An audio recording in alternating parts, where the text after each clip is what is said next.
Welcome to today's SemiRespectable Report. Let's go. Seattle has a socialist mayor that never had a real job, too. And like New York City, the wealthy are fleeing. Her response? Good. I think the claims that millionaires are going to leave our state are super overblown, and if the ones that leave, bye. What are voters doing?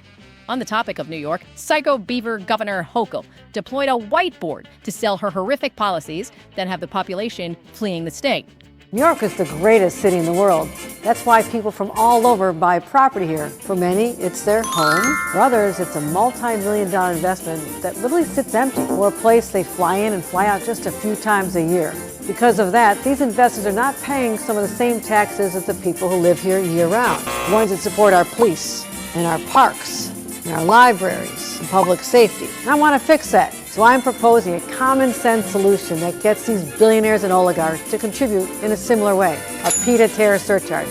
Socialism with doodles! Woohoo! How is life in New York City, by the way? Just another machete attack in broad daylight.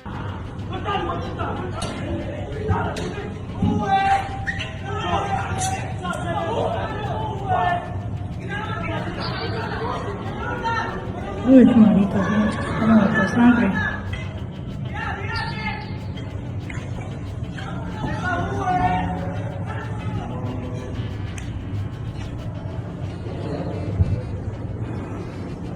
Bronx Rep AOC is doing her drama club acting thing again, this time blaming an accounting firm for setting rivers on fire or something. Rivers in rural areas were on fire because of corporations poisoning the people who lived in those areas. Poor middle-class communities getting poisoned and dumped on by corporations like Deloitte and 3M, pouring chemicals into these places. And they want to call it a Democratic priority. This is all just getting really, really stale. Can we just stop doing this now? Speaking of things that aren't stale that we want to keep doing, if you want more videos like this every day, share the link, subscribe, turn on notifications. Now's the time, and we love you. Spread the word. Ann Arbor, Michigan is removing neighborhood watch signs because their new possible criminal alien population might not like the idea of crime not being wanted.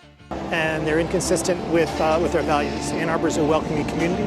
We don't want to push people away. We want to welcome folks in. You know, there are people that look like me and those from my community that have been questioned, quite frankly, in their own neighborhood by others, wondering what they're doing there. This is just representative of our values and how we want people to feel in Ann Arbor. The DOJ has finally served indictments dealing with the massive fraud in Minnesota, i.e. the Somali daycare and hospice racket.